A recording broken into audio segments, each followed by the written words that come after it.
मैं फिर से एक वीडियो लेके हाजिर हूँ प्रैक्टिस इट चैनल और रंजन स्टडी फ्यूचर के साथ साथ अनोखा स्टडी पॉइंट से। ये चैनल हम लोग तीनों ग्रुप के एक साथ ग्रो करना चाहते हैं और आपका फिर से स्वागत है। अब मैं एक टॉपिक लेके आया हूँ हिस्ट्री का, जो बहुत ही इंपॉर्टेंट है, हर कम्पिटिटिव एग्जाम के लिए बहुत ही बेनिफिशियल है। और आपको कहना चाहूँगा कि जब भी अब कभी ऐसा हिस्ट्री में डेट हो या इस तरह के कोई भी हिस्ट्री, मॉडर्न हिस्ट्री जो शुरुआत हो रहा है, इसमें जो डेट इंपॉर्टेंट होते हैं उसको आप नोट डाउन करें। ये बहुत ही आपके लिए बेनिफिशियल होगा। तो ऑल कम्पिटिटिव एग्जाम के लिए मैं फिर से एक वीडियो लेकर हाजिर हूँ। तो दोस्तों शुरुआत करते हैं। ध्यान से इसको शुरू से अंत तक देखें और सुने, जिससे कि आपको कुछ न कुछ लाभ मिलेगा। यहाँ से क्वेश्चन आपको पूछता है हर कम्पिटिटिव एग्जाम में। तो शुरू करते हैं दोस्तों। मॉडर्न हिस्ट्री है, इसमें यूरोपियन का आगमन कैसे हुआ था।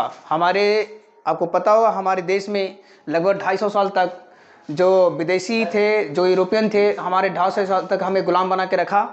और इसके क्रम में इनका एक क्रम है, कौन पहले आया था कैसे आया था। कंपनी का आगमन का क्रम, सबसे पहले कंपनी का आगमन का क्रम समझेंगे। तो दोस्तों सबसे पहले पुर्तगाली आए थे, जो पुर्तगाली 1498 में आए थे। 1498 में पुर्तगाली आए थे। और इससे पहले आपको पता होगा कि वास्को डी गामा, इनका नाम क्या था, वास्को डी गामा। जो वास्को डी गामा थे, वास्को डी गामा थे, इन्होंने सबसे पहले ये पुर्तगाल से आए थे, वास्को डी गामा। दोस्तों आपको पता होना चाहिए कि सबसे पहले हमारे देश में कौन से यूरोपियन आए, पुर्तगाली आए। वो कब आए, 1498 में। और ये हमारे कालीकट के बंदरगाह पे, यानी कि केरल के कालीकट बंदरगाह पे आए थे, जहाँ के राजा थे जामोरिन, जिन्होंने इनको भव्य स्वागत किया था। और यहाँ से इन्होंने मसाले यूरोप में ले गए और मसाले की इन्होंने ट्रेडिंग किया। और मसाले यूरोप में ले जाने के वजह इनको बाद में 60% का क्या हुआ, मुनाफा, लगभग 60% इनका क्या हुआ, मुनाफा हुआ। जिससे और भी यूरोपियन कंपनी या और भी यूरोपियन व्यापारी जो कंपनी थी वो हमारे देश में आना चाहा। और वही क्रम को हम समझेंगे जो एक बाय एक क्रम से आते गए। जैसे उसके बाद डच आए, जो डच थे 1595 आए। और इसके बाद अंग्रेज आए, ये 1600 ईस्वी में आए। और इसके बाद फ्रेंच आए 1664 में। ये सबका आने का क्रम है, जो इन्होंने भारत में या हमारे देश में आने का क्रम है, जो डेट है। ये बहुत ही इंपॉर्टेंट डेट है, पूछता है एग्जाम में हमेशा। और उसके बाद दूसरा है दोस्तों कंपनी का स्थापना का क्रम। ये क्रम अलग है, आने का क्रम अलग है, और कंपनी का स्थापना का क्रम अलग है।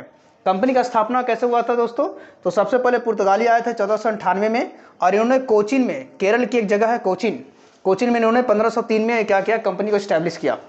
और सेकेंड आए थे अंग्रेज, जो 1600 ईस्वी में आते हैं और 1608 में अपनी कंपनी स्टैब्लिश सूरत में करते हैं।